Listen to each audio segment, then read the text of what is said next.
What's up, everyone? Kevin here from Skywatcher, and welcome to another episode of the What's Up Webcast. We do this every Friday, 10 a.m. Pacific, right here at the Skywatcher USA YouTube channel. We cover everything from what's up in the nighttime sky to equipment to helpful tips and tricks on imaging and observing. And of course, at the end of the month, we have a special guest to talk about their specialty in the field of astronomy.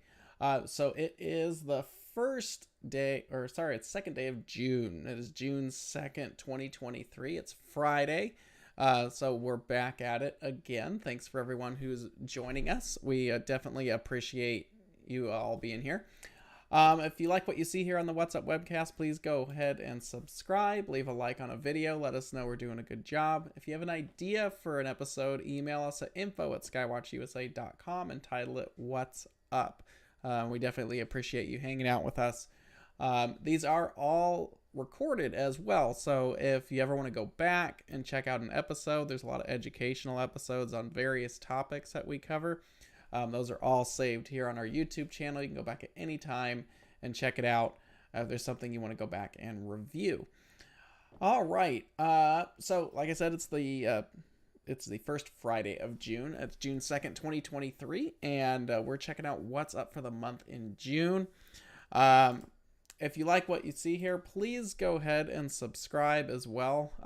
But you can also stay up to date with what's going on at Skywatcher. We are starting to run some sales again, so you can get some stuff at a discount. If you want to keep up with what's going on at Skywatcher, what's going up on the webcast, and all that fun stuff, you can go over to skywatchusa.com, hit subscribe and save up at the top, and join our email list, and you can stay in touch with what is going on here. Couple of things really quick before we jump into our whole what's up for the month. We have a bunch of stuff to cover. Let me see, where's all my tabs? There we go. If you like what you see here, you can also get some pretty cool swag at the skywatcher.threadless.com store. We have shirts, we have all kinds of things, phone cases, even shoes and leggings. We have all kinds of nifty things. So you can go over there at skywatcher.threadless.com and you can get different swag to go with your favorite Skywatcher product. So that is all available at skywatcher.threadless.com. Another thing that just happened this week, I would like everybody to know, of course, we have the annular solar eclipse coming in October 14th, 2023. That's a Saturday. And that is only a few months away. It's going to be here a lot faster than we anticipate. So if you don't have any plans or you want something to go do and you want to come hang out with some people, I would like to let you guys know that Seoul is back. We did Seoul last year. It was kind of a big event in preparation for the eclipses, but we had a lot of requests to do it again. And we wanted an excuse to just do a big get together for the eclipse. So we're going to do it at the same venue on October 14th. That's here in Phoenix. A lot of the vendors that were here last year will not be attending because everyone's going to be doing various things for the partial or annular eclipse that's occurring. But if you're looking for something to do and you still want to see a fleet of solar equipment, because we'll probably have a bundle of people out there anyway, you're welcome to come join us and do some observing and be a part of that whole eclipse event. And that is 8 a.m. to 11:30 a.m. on October 14th here in Phoenix. If you want to know more, you can go to focusastro.org/Seoul, and you can learn all about what this year is going to be. It's a little bit more watered down than last year just because of the logistics, everyone going out to do the annular eclipse. Here at Seoul, we'll have about an 80% partial eclipse, so pretty deep partial eclipse, but something to keep track of if you want to come out and join us. That is coming up soon. Expected sun coverage here in Phoenix is about 80%, so the majority of the sun will be covered pretty deep, and all the information is there. If you want to know more about that event and you want to come out and bring your equipment and just hang out, you are welcome to do so. You just have to sign up and let us know, but all the information's there. And if you want to know more, just click on the Seoul event PDF link, and that will take you to the PDF, which has a whole big write-up about all the stuff that's going to be happening. That's how it's going to look, but that's all the details that you might want to know there if you want to attend Seoul. So awesome. So let's get to what's going on for June. So of course we have the moon. The moon's the big bright object in the sky. You've probably seen it last night or sometime in your lifetime. It's probably been floating around up there. So new moon for the month is June 17th, which is only a couple weeks away. So that's going to put dark sky weekend at the 17th and 18th. So that is coming up. If you happen to be in Arizona, the Grand Canyon Star Party will be taking place that week. It actually ends, the last night is on June 17th, I believe. Yes. So that's going to go from June 10th to June 17th. That's the Grand Canyon Star Party, big dark sky outreach event. I will be up there with the 28-inch and some fun stuff, as well as a ton of other people. So we look forward to seeing everybody there who's going to be in the area. If not, it's going to be a good one to get out and do some viewing and some imaging and start digging into those summertime objects. So that's going to be your dark sky weekend, is the 17th and the 18th. New moon being on the 17th. Now the full moon is actually tomorrow. June 3rd is the full moon, and it is known as the strawberry moon. And the reason why it's called the strawberry moon is generally strawberries are ready to harvest about this time of year. So tomorrow is the full moon, and it is known as the strawberry moon. So get out there, do some observing, maybe share it with some people if you can, or go do an outreach event about full moons. But that's going to be cool. That'll be tomorrow night. That is your full moon event. Now, planets, we're not really in planet season anymore. Most of the major naked eye planets are gone. Let me backtrack this a little too late. Venus is still hanging out there. Very big and bright just after the sun goes down in the west. You'll catch it there. And then, of course, Mars is hanging up in Cancer right now. Crank up the volume. Why is my... Let's see. Is that any better? That should be about as loud as I can go before it starts to crack. So hopefully that's a little bit louder for those who can't hear me enough. So pumped up the volume a little bit more. I can't go any further. Or else it will start to distort. So yeah, there's right there. Right now, actually, tonight is actually the best time to go do it. But Mars is actually in the Beehive cluster this evening. So that's kind of a cool thing. I think tomorrow night it kind of edges out of there. But tonight, if you have some binoculars or a camera or wide angle camera, this will be kind of a cool photo op to catch Mars inside of the Beehive cluster. If you don't know what the Beehive cluster is, that's M44. That's in the middle of Cancer, the crab. So you can check that out tonight. Kind of a cool little imaging photo op. I'm sure there'll be some cool stuff coming out tomorrow of people who got some shots there. But give that a go tonight if you can. Now, as the month progresses, Venus and Mars are going to actually get close. There's going to be a pretty cool triangle right here. This is on the 21st. We have a very thin crescent moon, Venus and Mars. That will be on the 21st. That whole little conjunction, I guess you could call it right there. And eventually, these guys, doesn't look like they're going to quite reach each other. It looks like the closest they're actually going to get is probably July 2nd, so that's going into next month. But Mars and Venus will get closer to each other, eventually setting as we move further into July, but that's July, and we're not in July. We're just starting into June. So let me backtrack here. But yeah, tonight, if you've got like a nice wide angle camera or Star Adventure tracker, go out and try to get Mars and the Beehive cluster. That's kind of a cool little conjunction that's going on tonight. As far as the other planets, nothing's really up right now unless you're an early morning riser. That's pretty much it for planets. We're kind of on the lull right now until we get into fall, when the planets come back up into the evening sky and into the winter. So, but yeah, not a lot going for planets at the time. But we all do that. Of course, the sun is being very active right now. And if you have solar filters, now is the time to put those on your telescopes and get out and do some observing. As we are starting to peak up into solar max, there's a bunch of cool stuff that's going on there. Let me pull actually what's going on right now. If you want to know more about how to do this, this is Gong. Just go to Google and type in Gong, Gongh alpha, and it will bring up the Gong site. Now, there's a lot of cool stuff if you have a hydrogen alpha telescope for observing the sun, and you do need specialized filters for observing the sun. Don't ever go do it without one.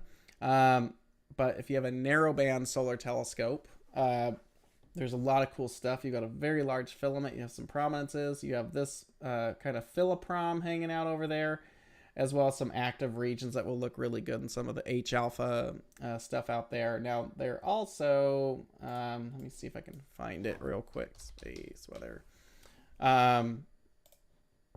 This is space weather. Here's some really nice sunspots that are up there right now. If you have a white light filter, there are several different big areas visible right now. All these different active regions, particularly 3315, 3319, 3321, 3323, 3320.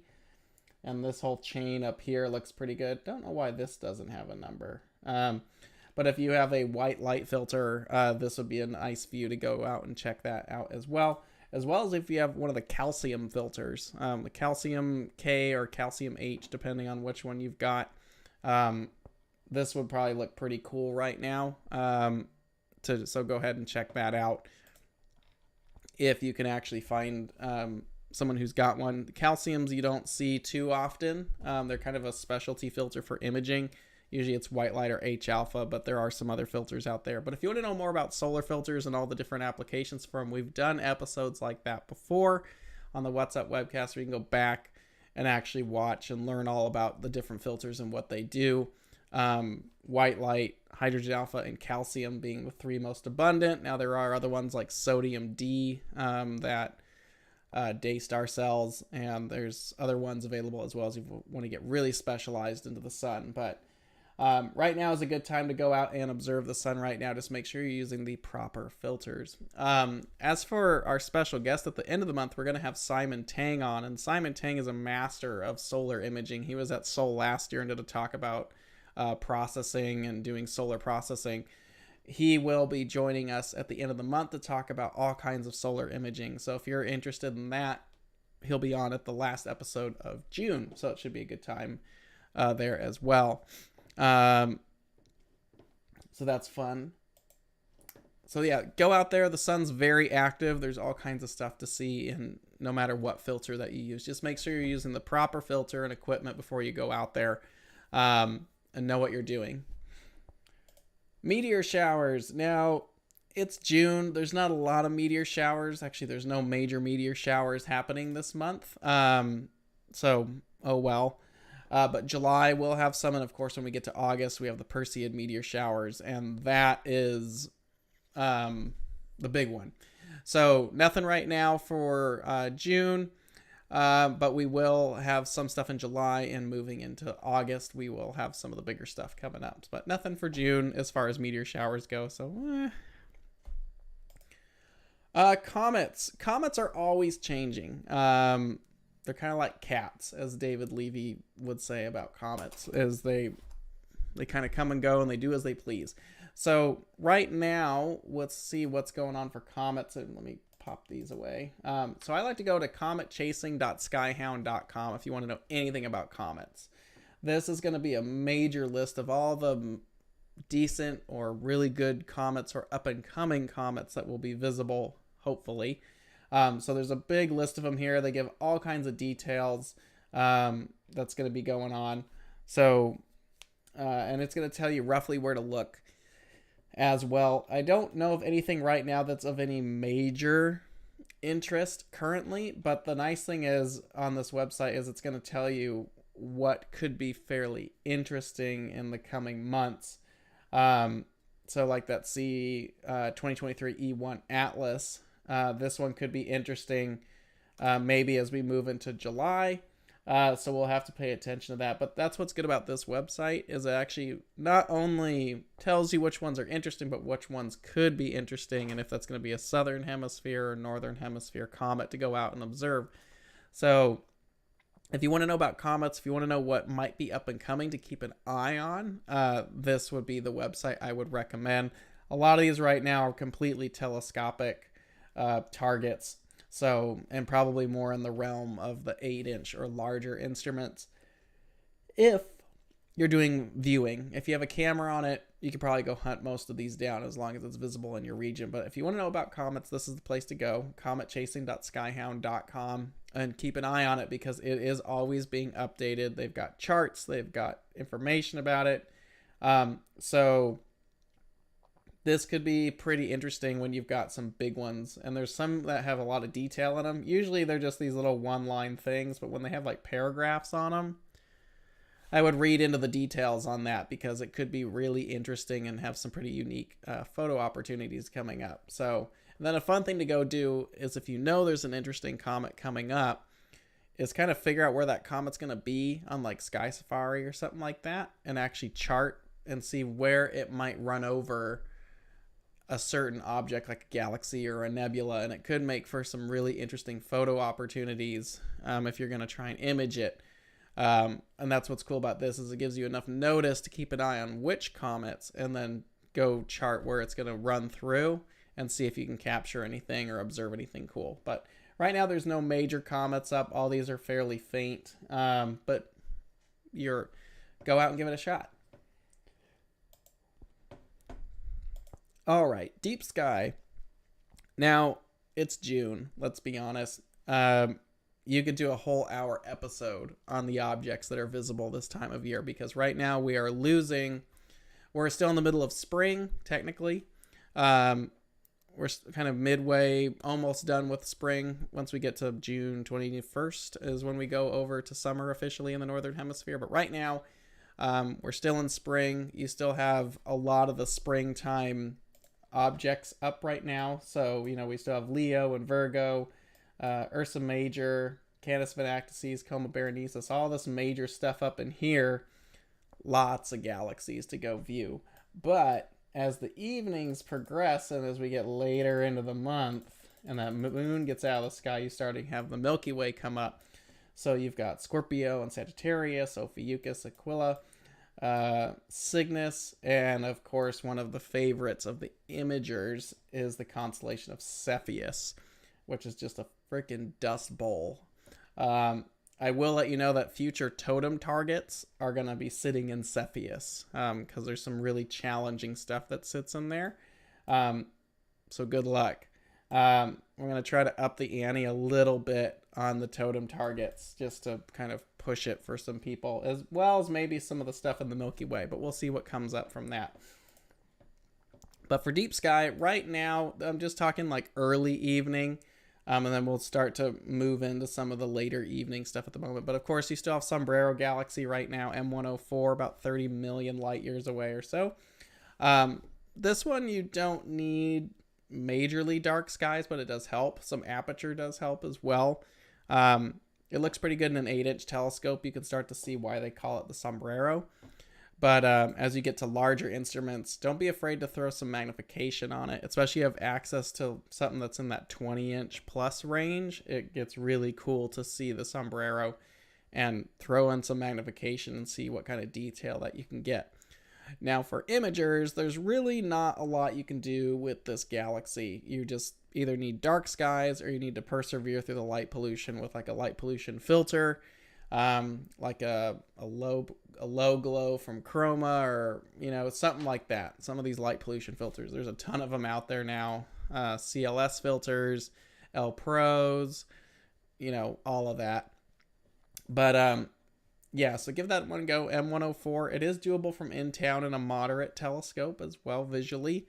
But it is rather small if you're imaging it. So having something that's got small pixels and matching up the focal length to be able to blow the image up, or a longer focal length to get some pretty good detail on it. But M104 is a really good one that's out right now. So go out and check that one out while it's still visible. It is in the south, so if you live further north, it might be sitting fairly low. But give it a go. M104, the Sombrero Galaxy. Of course, another one that's up right now, it's in the constellation of Leo, is the Leo triplet, M65, 66, and NGC 3628. These you're getting 3 for 1. Now, M65 and 66 are going to be the easier of the two. There they are right there, 65, 66. Those are going to be the easier ones to see. But if you're going to want to see NGC 3628, you will need some darker skies. It can be a little bit elusive. Aperture, of course, does help with this, but dark skies are going to be the end-all, be-all. If you're imaging, there's a really nice tail that comes off of 3628 that's really faint, so some good luminance is going to be able to help pull that out, or just a lot of exposure time on that to help pull out that detail there. So that's M65, M66, and NGC 3628. That's the Leo triplet. So that would be a fun one to go do as well. It's a good one to go after out in Leo. Next one, you've got M81 and M82. This is up in Ursa Major, about 12 million light years away. These are probably two of the easiest ones to go after right now, especially if you're looking for 2-for-1 galaxies. You can see these in like a 70 millimeter refractor in like a backyard. They look like little fuzzies, but you could catch them. A decent telescope, like a 6 or 8 inch, there you'll see the glowing cores. And M82, the cigar galaxy, this one on the right, actually does look like a cigar, kind of elongated, even in an average telescope. In darker skies, however, and larger aperture instruments, M81, you'll start to see the spiral arms really well. And of course, M82 is going to give you more structural detail, but you can get some really cool views of these two from darker skies and larger aperture scopes. Imaging wise, you can do one-shot color. You can do monochrome. The advantage I find with some of the modern cameras, especially those with if you're going to have a good luminance channels, you're going to bring out all this integrated flux nebula that's actually floating out there, all this dust and stuff it's like cirrus clouds. All this just kind of floating out in that region. This is very difficult to see. I've heard of people confirm that they've seen it, but it's a stretch. So definitely go out and try to check those out. They're very easy. If you're doing imaging, don't be afraid to add a little bit of H alpha to help pop the detail out in M82.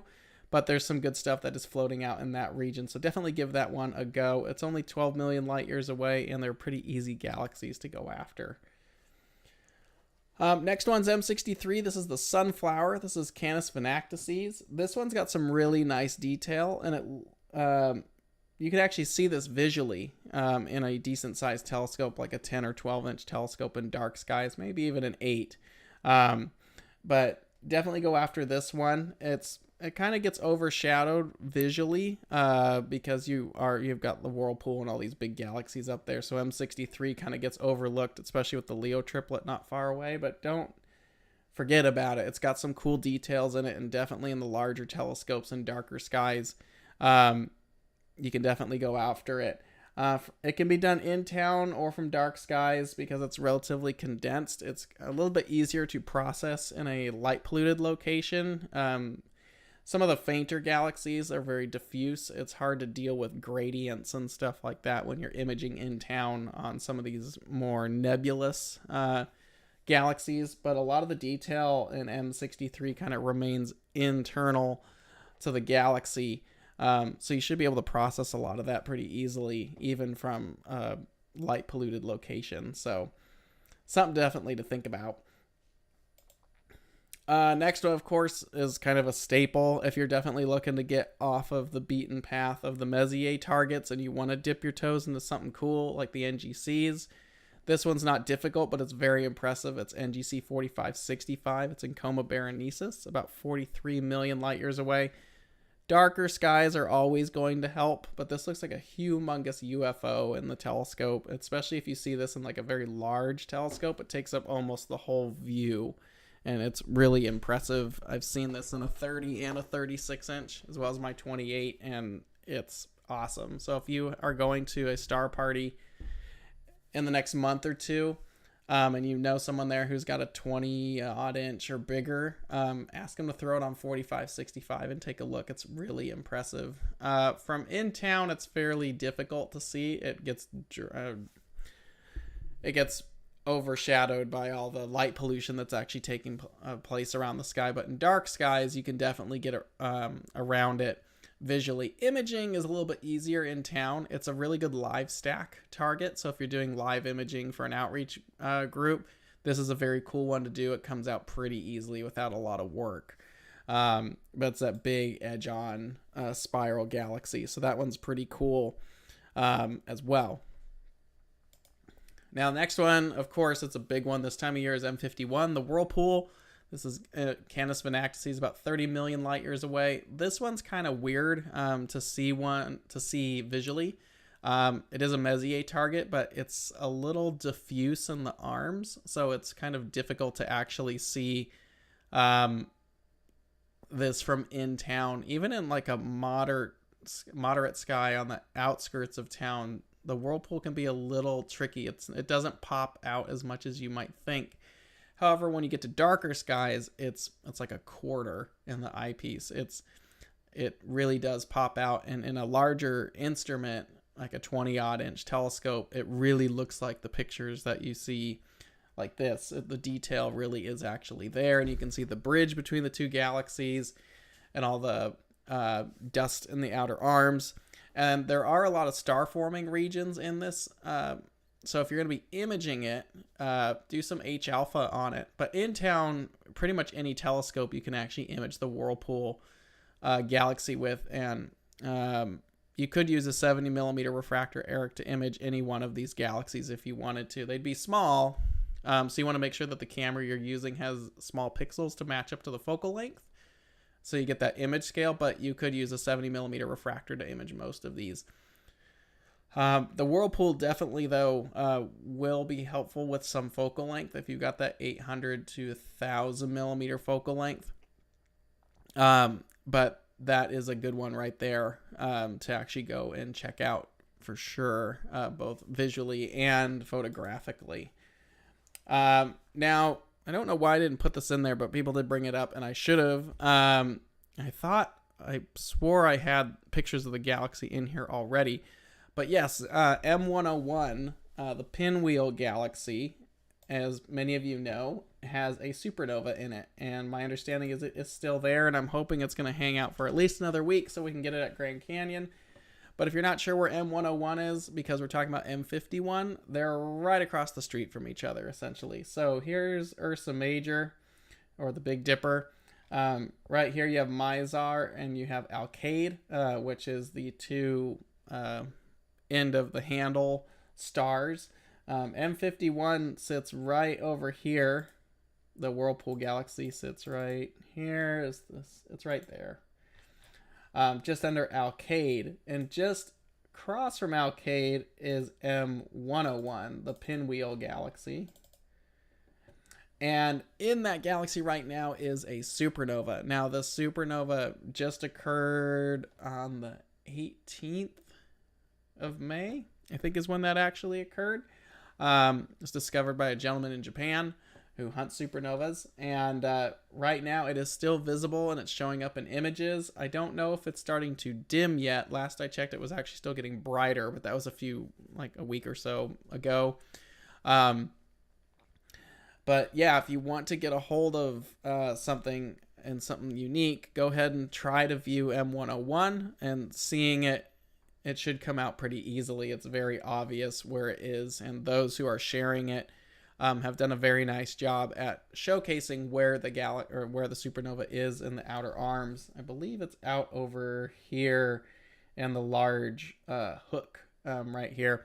But our friend Trevor from Astro Backyard, he got a shot of it at the Texas Star Party and did a whole episode on it. So if you want to see where it actually is and an image of it and how he went about it, you can go over to Astro Backyard and watch their latest video that they did from the Texas Star Party about how he captured that. But there's a lot of other images out there as well.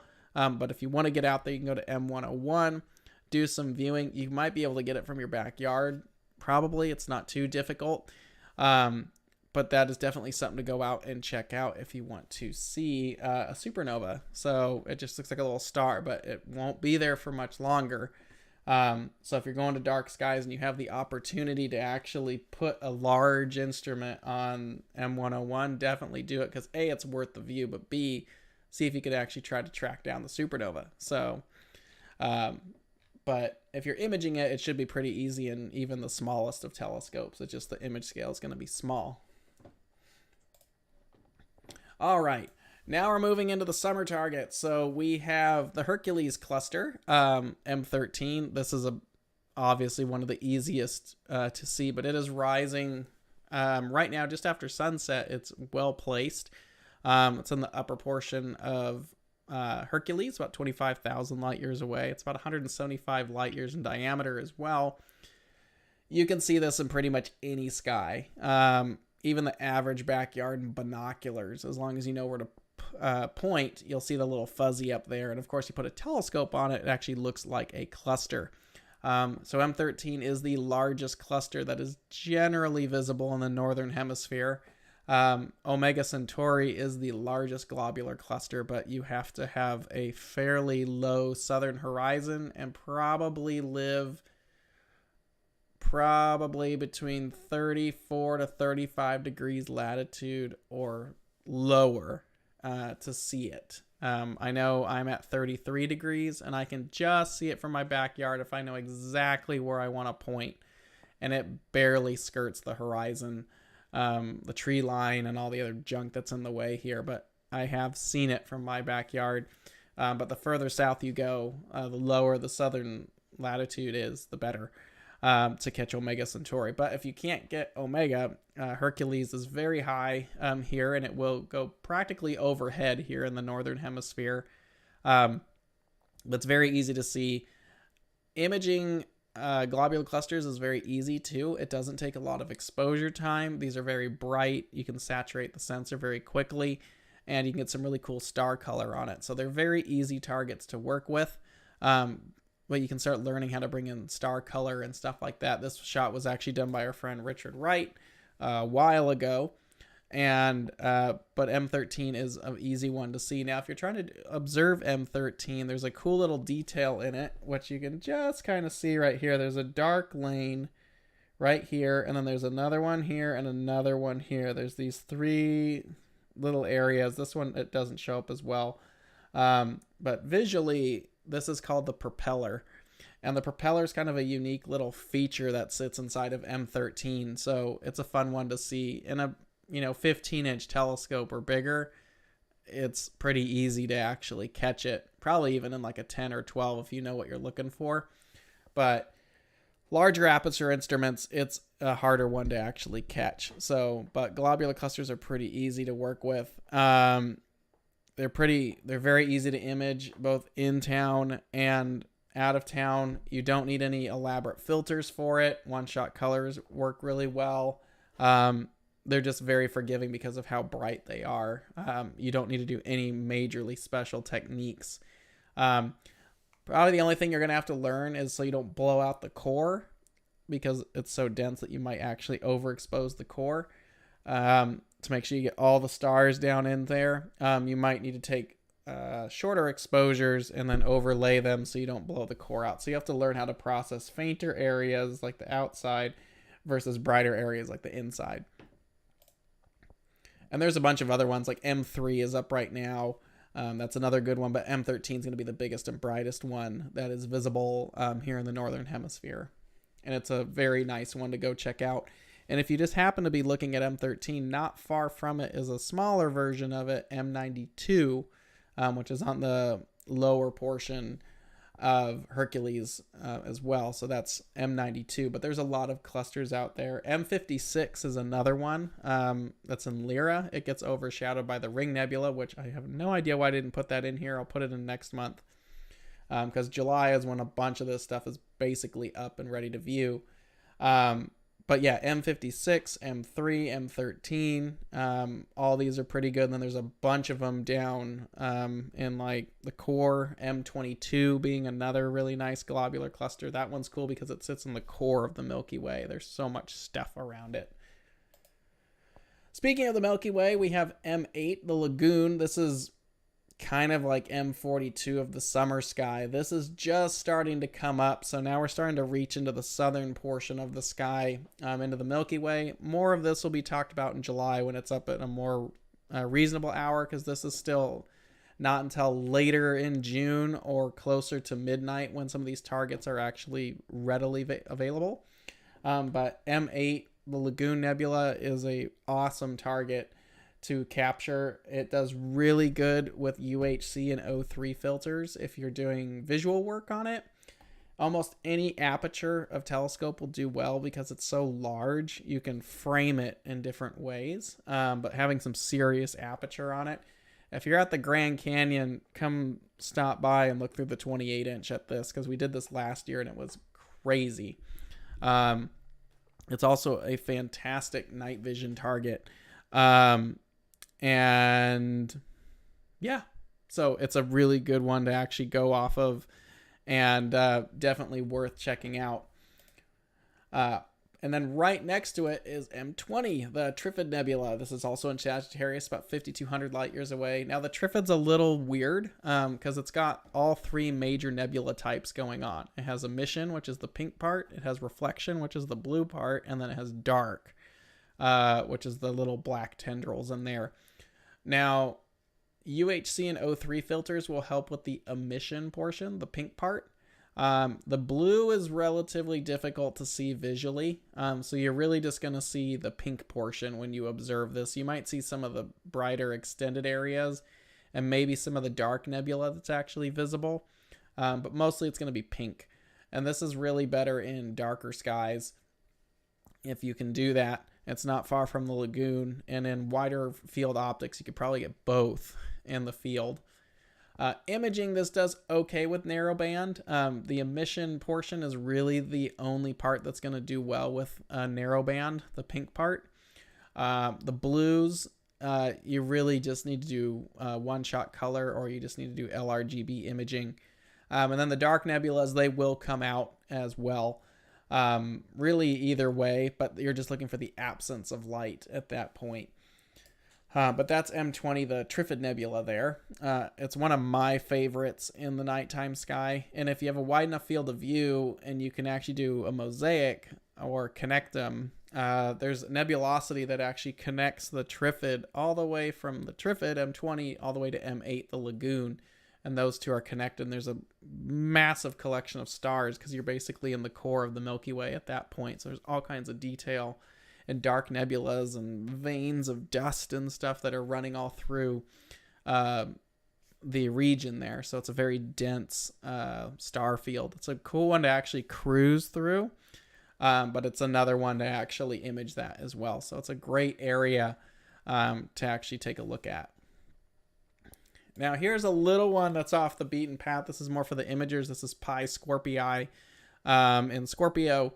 460 light years, at least for the star, but the nebulosity that sits around this is all over the place, and this is extremely faint, so I don't know of anybody who's really seen it visually. I should really give it a go, but it is a cool region to image. Now there is a little bit of H alpha in this region, so some of the narrowband hydrogen alpha, it could be a unique one to actually shoot. This particular area, because of how the nebulosity is, and it's sprawled out quite a bit across the frame, you really want a wide field, as wide as possible. Like a Rokinon 135 would be awesome, or something short, like a Evo 50, Evo Guide 50 would be fine on this with a big old chip from dark skies. But that could be something to actually go after and give a go if you wanted to try that out as well. This was shot with the Esprit 150, so it's actually closed in quite a bit, but that nebulosity goes all over the field. So wider the field, the better is what I would recommend here, but that's a pretty cool star field to actually go after if you can go for it. And then, of course, lastly, it's Milky Way season. So the Milky Way is really just get yourself the dark skies, get yourself a tracker or a wide field lens, and just go out and shoot the Milky Way. There's all kinds of cool stuff that are in there, and it's just cool to see overall. This is Moonrise at the Grand Canyon from a few years ago. That's a panoramic shot that I did with no tracker. This was with a Canon 6D Mark III and a Sigma 14 1.8 art, which I don't have that lens anymore, but it was awesome. But yeah, the Milky Way right now is in itself worth going out to see. And of course, the later we get into June and moving into July is really prime time to go see it, especially in a dark location. It really stands out. If you are coming to Grand Canyon, you have that altitude, 7,000 feet. So the transparency is also very good. And a lot of that dark detail you can see naked eye there visually. So it's pretty cool to see. And then, of course, photographically, it's just amazing. So anyway, that is all the objects I have right now for June. Like I said, I know there's a ton of them that are up there right now that we could have spent even more time on that. But we have to get to our target of the month. So Totem.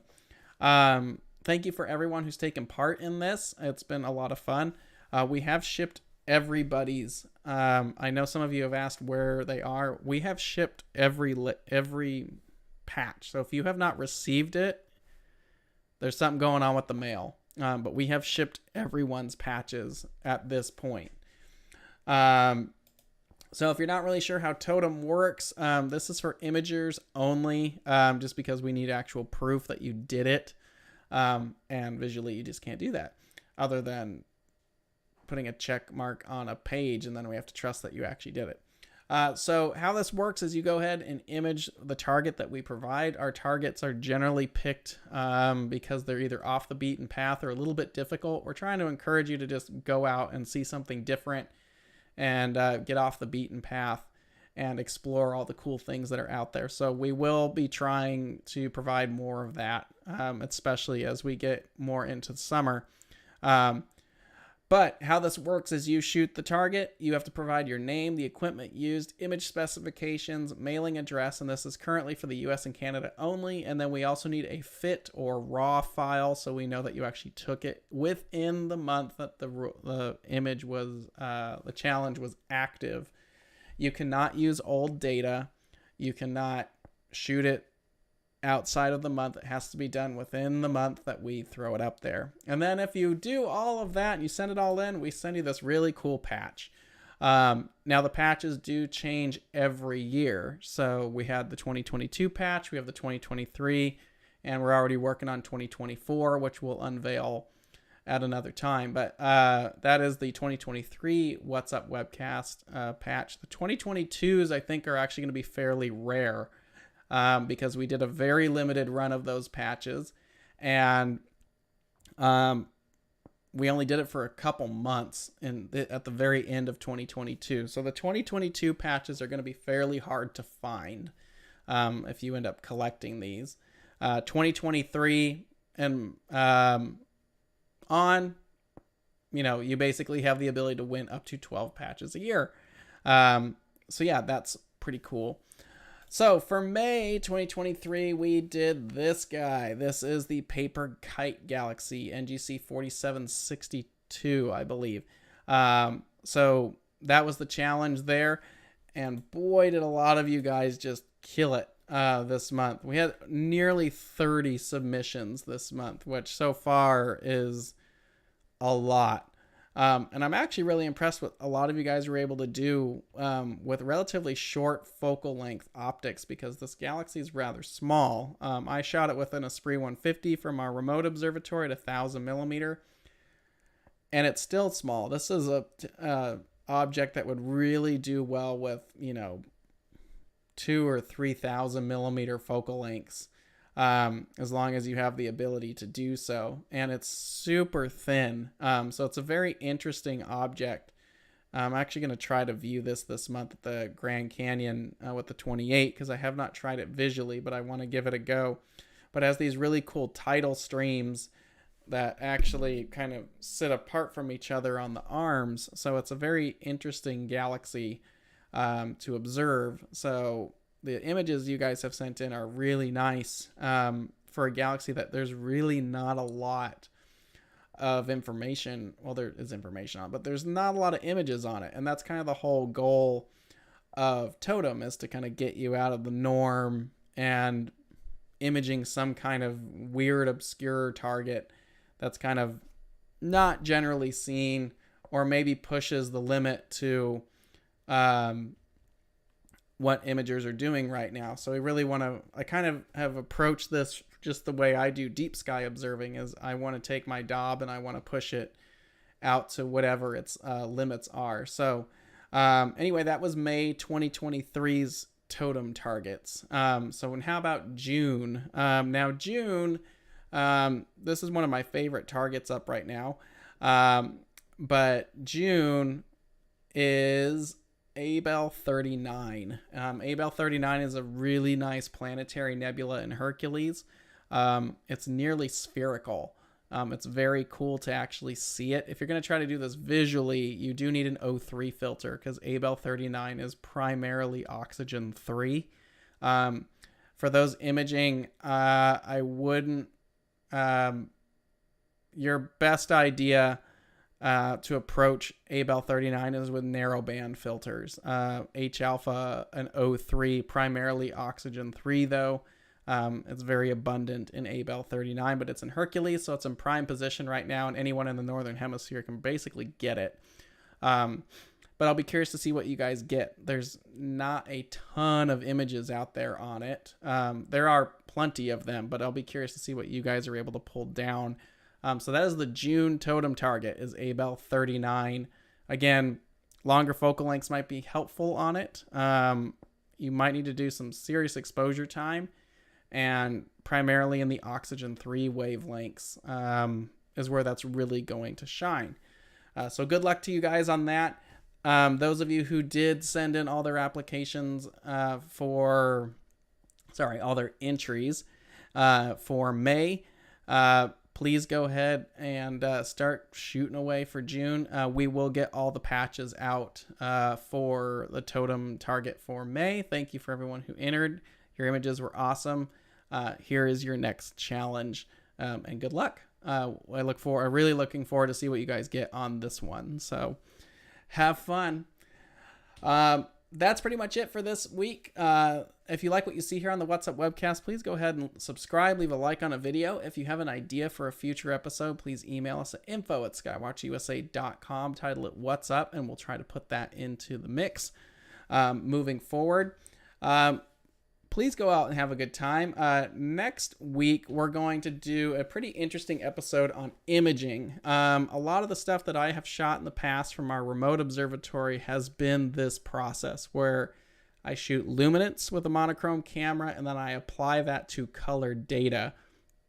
And we are going to try and show how blending monochrome luminance capability with one-shot color can really give you a big old boost to your one-shot color images and give you that monochrome look, but not having to deal with all the color stuff. And that is also going to be something interesting, where as the real reason I do it is I don't want to sit there and do RGB. With filters, I want to have one telescope capture the color, and then I just want to apply the color to a really deep luminance shot, and it works out really well. So that's going to be next week's episode, so it should be kind of an interesting process for you imagers. So please join us next week, and we'll be going through that. And that's pretty much it. If you want to see what's coming up for the rest of the week or rest of the month, it's all been scheduled. 2 weeks from now, we're going to talk about star hopping for our visual peoples. I will be at Grand Canyon that week, so it's going to be a pre-recorded episode. And that episode, the pre-recorded episode, is going to be airing on June 16th, is when that will come up. But next week will be live just like today. And again, next week's episode is luminance and color imaging, where we're basically combining luminance and one-shot color data together to boost the two. So anyway, I hope you had a good time today. Thanks for hanging out with us. That was June night skies. Please go out and have a good weekend. It's full moon weekend, so it's still kind of a cool time to go out. Try to get a cool view of M44, the Beehive Cluster, and Mars tonight. That'll be kind of a cool one. I should probably go set up and do that myself. And other than that, please have a safe weekend. I don't see any more questions floating out there, so please have a safe weekend. We will see you guys next Friday. Thank you very much for watching, and take care. See you later. Bye, guys.